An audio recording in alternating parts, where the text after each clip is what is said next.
اعوذ باللہ من الشیطان الرجیم، بسم اللہ الرحمن الرحیم۔ معزز ناظرین و سامعین، آج میں آپ کے سامنے ایک کہانی بیان کرنے لگا ہوں۔ جو کہانی مجھے اچھی لگی، اس کا نتیجہ بہت بہترین لگا، وہ میں چاہتا ہوں کہ آپ کے سامنے رکھوں تاکہ آپ بھی اس سے کچھ فائدہ اٹھا سکیں۔ یہ ان دنوں کی بات ہے جب غلام اور کنیزوں اور لونڈیوں کا دور تھا، لوگ گھروں میں رکھتے تھے۔ ایک دیہات میں ایک عیسائی تھا، نوجوان تھا، خوبصورت تھا۔ اس کے ہمسائے میں جو گھر تھا اس میں ایک لونڈی تھی جس سے وہ بہت چاہتا تھا، اس سے محبت کرتا تھا، لیکن اسے کوئی بات چیت کرنے کا موقع نہیں ملتا تھا۔ ایک دن ایسا ہوا، وہ لونڈی اپنے مالک کے کسی کام کی وجہ سے دوسرے گاؤں کو جانے والی تھی، اور اس عیسائی کو پتہ چل گیا کہ وہ آج کسی کام کے لیے دوسرے گاؤں میں جائے گی۔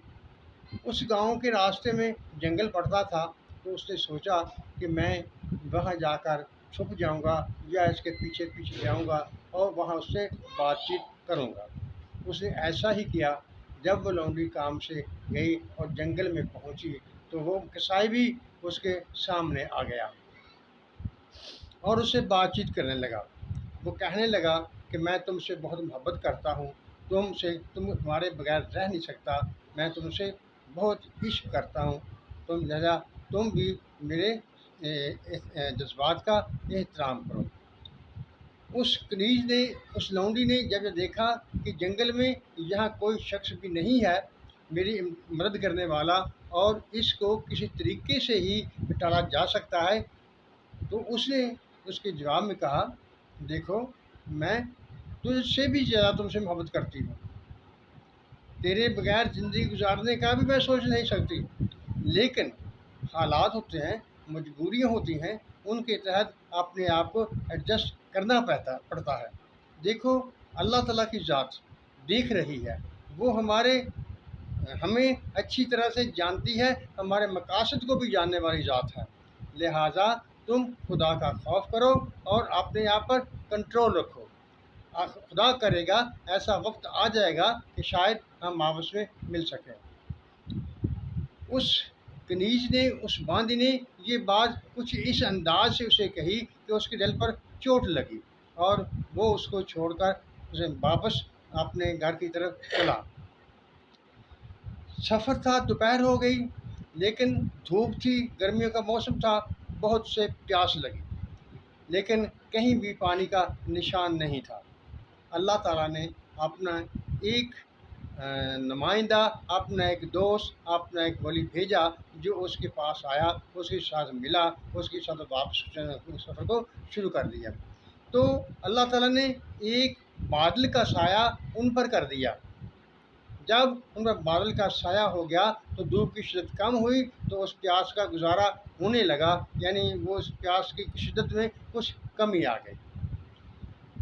جب راستے میں وہ گاؤں کے قریب پہنچے تو وہ اللہ کا بھیجا ہوا، جو اللہ کا ولی تھا، وہ الگ راستے کی طرف ہوا، اور وہ قصائی اپنے دوسرے راستے کی طرف چلا، تو بادل کا ٹکڑا اس قصائی پر سایہ کیے ہوئے تھا۔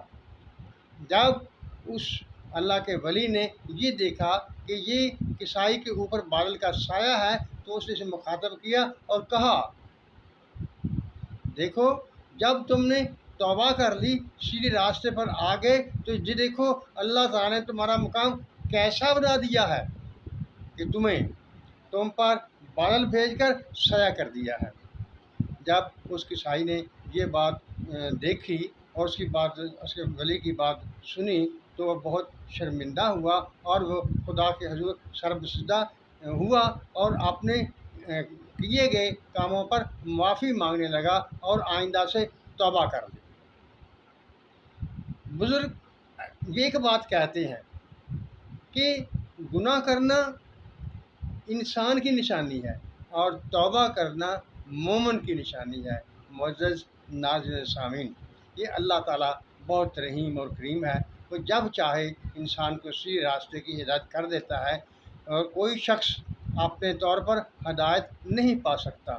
اس نے انبیاء کرام کو بھیجا، اپنے رسولوں کو بھیجا، 1,25,000 یا 1,40,000 جتنے بھی تاریخ میں بیان کیے جاتے ہیں، اس نے صرف انسانوں کی ہدایت کے لیے انبیاء کو بھیجا۔ انہوں نے آ کر لوگوں کو ہدایت دی اور ان کو سیدھے راستے کی تعلیم دی، تاکہ وہ آخرت میں کامیاب ہو سکیں اور اپنے اصلی مقام جو کہ اللہ تعالیٰ نے ان کے لیے جنت بنایا ہوا ہے اس میں داخل ہو سکیں۔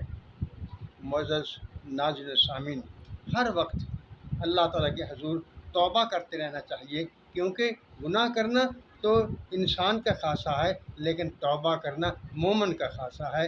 اللہ تعالیٰ ہم سب پر اپنی رحمتوں کی بارش کرے اور ہمیں اپنے مقصد میں کامیاب کرے اور جنت الفردوس میں اعلیٰ مقام عطا فرمائے۔ آمین۔ اللہ حافظ۔